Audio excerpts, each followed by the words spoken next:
I'm Chef Frank, this is Protocooks, and today we're making kimchi fried rice.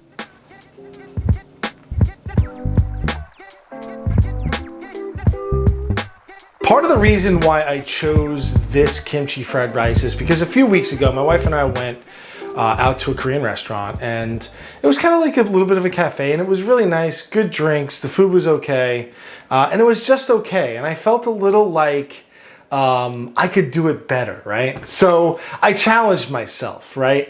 I think we paid like 25 bucks for a bowl of this rice, and I said, you know what? Let me see if I can do it better.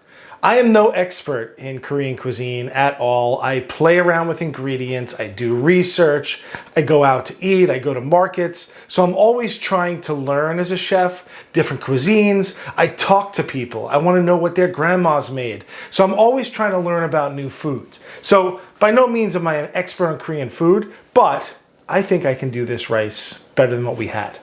For my kimchi rice, this is what you're going to need.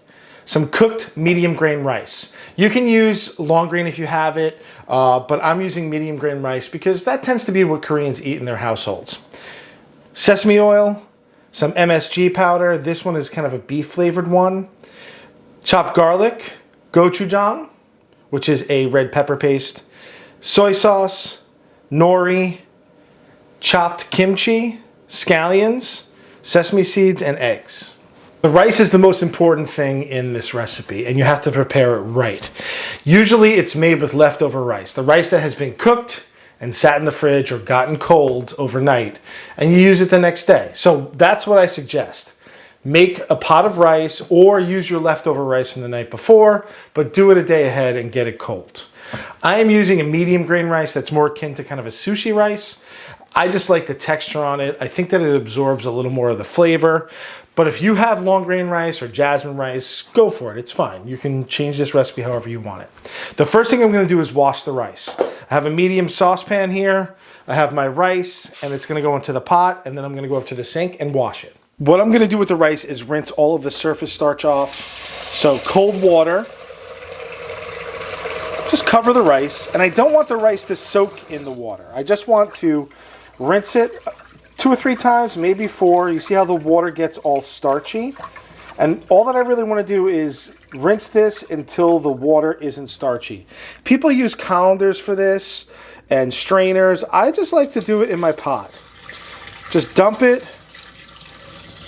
One of my Korean students once said that some people will put this on their face, this first rinse, that it's good for your skin.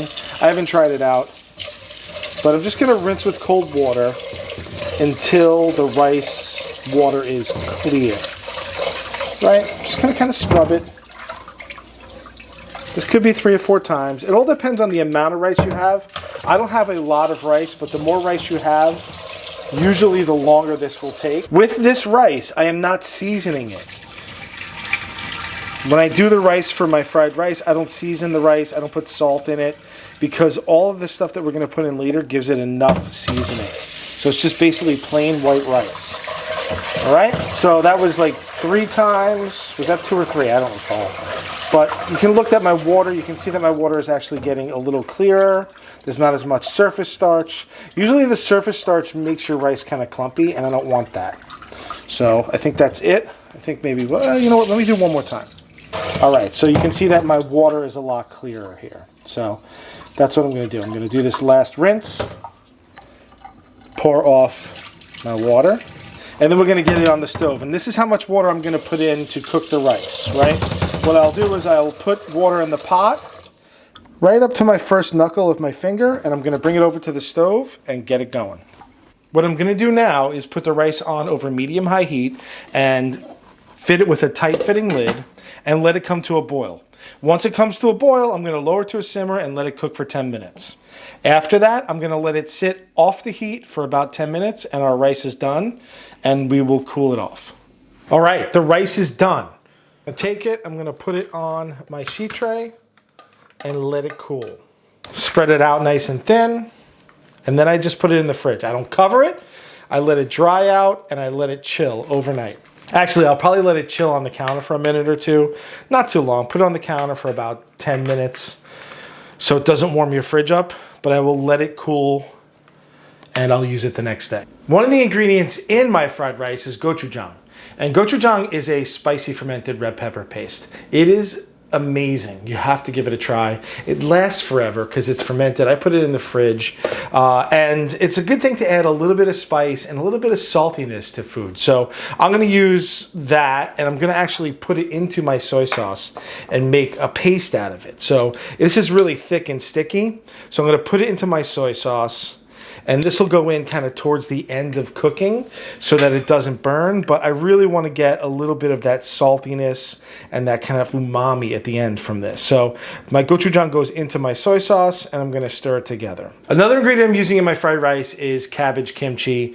This is a fermented spicy cabbage kimchi. It's delicious. It's funky. It's spicy. It's not for everyone. I love it. I love having it in the fridge, once in a while picking at it. But this adds a nice balance to our dish. Because it has some acidity to it, because it's fermented, it balances out some of the other salty flavors. One of the other ingredients I use as a garnish is nori or roasted seaweed. People will eat these as a snack. You'll mainly see this on sushi as a wrap on, maki sushi, but it's really just tasty by itself. And I buy these packs that I use for snacks. My son eats them, I eat them. And this is going to be a garnish. And all I really want to do with this is chop it up and kind of make it into like little like sticks almost, And we're going to garnish the dish with this, but I really like the flavor this gives at the end. I think it adds a little bit of crunch as well on top of the fried rice. Another ingredient I'm using in my fried rice is a beef stock base.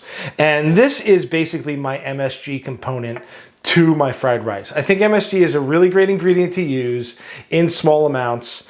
I have some Ajinomoto, which is like the original MSG. I have some of the V-Sin powder. I always have a little bit on hand. I think what people don't understand is that MSG is an everyday food. If you've ever had a canned soup, if you've ever had Doritos or any snack foods like Cheetos, there's MSG in there. I don't have a problem with MSG. I use a little as a flavor enhancer.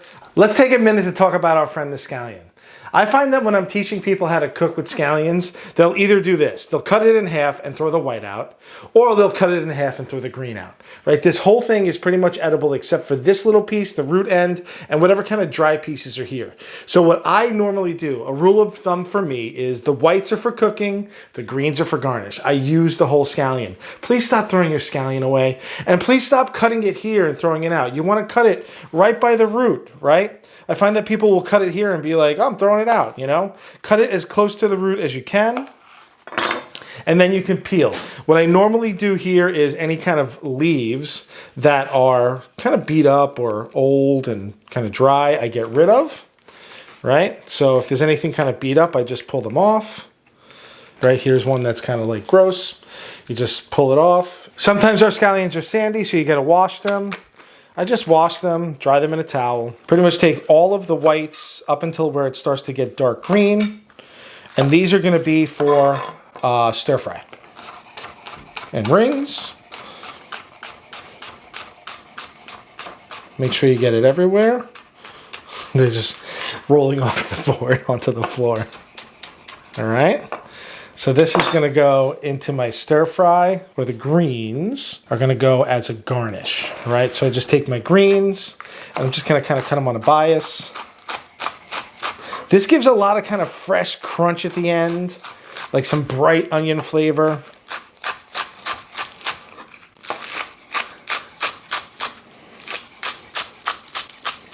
All right, that can go here. We'll set that aside. Most fried rice purists will say you need to use a wok. I'm a chef, I happen to have one, but chef, if I don't have a wok, what can I use? You can use a saute pan, or if I'm not using my wok, I like to use a non-stick saute pan. Do you get that wok flavor, the wok hay?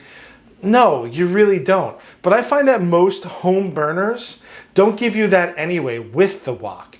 You need a really, really high heat in order to cook with a wok properly. So I don't mind using a non-stick pan. Tell me what you think. We're ready to cook. I'm going to turn my wok on and let it heat and leave it on high. While we're doing that, a couple of things I want to talk about. Fried rice is a leftover thing. So you can use leftovers to this. Leftover rice, leftover meat. It's kind of like one of these things that every family probably has their own recipe for. So is it a strict thing that you have to follow a recipe every time? No, you can pretty much use what you have in the fridge. The other thing that's important is that you have all of your ingredients or your mise en place right next to you while you're cooking. I always have a little bit of water in case things kind of start to burn. And I always have the heat on high. I'm never really gonna lower the heat. I'm just gonna take it off the heat if it's too hot. Okay, it's time to start. Is everybody ready? Because it goes quick once you have everything ready to go. I'm using vegetable oil. I'm gonna swirl it around. And you might have to use more vegetable oil later on depending on if the rice is dry or not.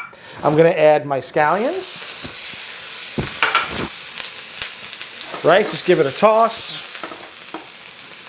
I also have a paddle, but you'll notice I don't turn the heat off. I take off the heat if it gets too hot. I do not turn the heat off because you want this to stay nice and hot. I'm gonna add my garlic, maybe just a little more oil, and I'm just kind of gauging the oil as I go.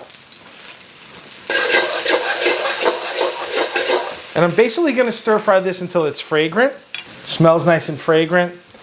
And then I'm gonna add my kimchi. And if there's any juice in this, I'm adding my juice as well.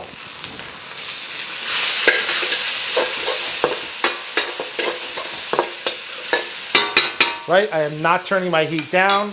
I'm gonna add just a little more oil. Let that sizzle a little, and then I'm gonna add my rice.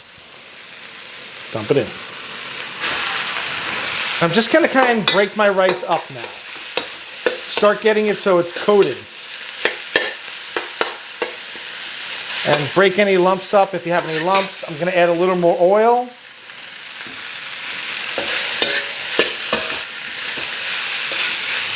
You can smell it's kind of getting that nice toasty, roasty flavor. At this point, I'm gonna add my beef stock / MSG powder. Touch more oil. I don't want it to be greasy, but I also don't want it to stick. And you notice that I've stopped stirring, right? Because I want it to kind of start getting a little crispy on the bottom. I'm going to put it on the sides and I'm going to let the wok do its work. Let it sizzle away. All right. I'm just going to let it go for another 2 or 3 minutes until the rice is hot all the way through. I'm going to add my sauce, which is my gochujang, and my soy sauce.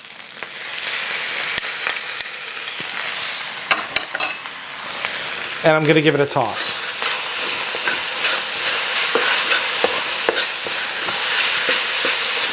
Spicy.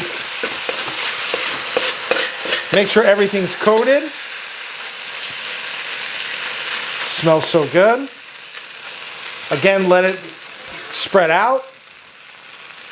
This is done. I'm gonna shut my heat off. The last thing I'm gonna do, a nice dose of sesame oil all the way around. I'm gonna put a little on after it's cooked and just give it a toss. Love that sesame oil. All right. The last thing I wanna do before I plate is fry my eggs. I'm gonna put a little sesame oil in. And I know that this isn't traditional, but I like it. Try not to break the yolk because that should be the person who's eating it. And just let the eggs cook. I'm gonna hit them with a little bit of salt. Season them up really nice. And let them go. All right, the eggs are ready. Let's plate this up. I have my rice. It's ready to go. I'm just gonna put a nice kind of mound of that rice. There you go. All right. Okay, I'm not gonna overfill my plate. We'll save this for later. I'm gonna take my eggs right on top. Look at that. Oh my goodness. Oh my goodness. So eggs are on top. I'm gonna take some of those scallions that I saved, sprinkle those around for some crunch and for some bite. Some of that seaweed or nori around. And then the thing I like to do too is a little bit of sesame seed on top. We got this handy dandy sesame seed grinder. I like to put some ground up sesame seeds on top as well. Isn't that beautiful? Let's give it a taste. It's a moment of truth, time to taste. I have my other Star Wars tasting spoon that I got at Star Wars Galaxy's Edge. My sporkle or spork, whatever you want to call it. Perfect for this because it's got a nice big scoop. All right, so the way that I always attack this is I will almost always scramble the yolk into the whole dish, but I'm just gonna give you that satisfying yolk break right there. Okay, you ready? Set, go. Oh my goodness, look at that. The yolk breaks in. Let me get a good scoop with some of the egg and some of the yolk in it.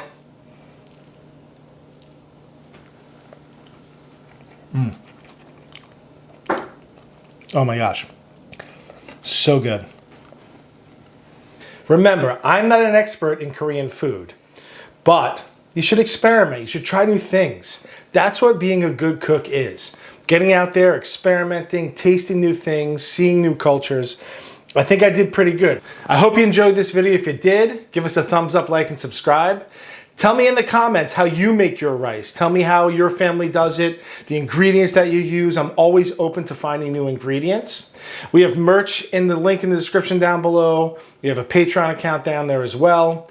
I'd like to thank my Patreon patrons for all the help. We also have an address in the description. And that's it. That is my kimchi fried rice. I'm Chef Frank. This is Protocooks. Have a good one.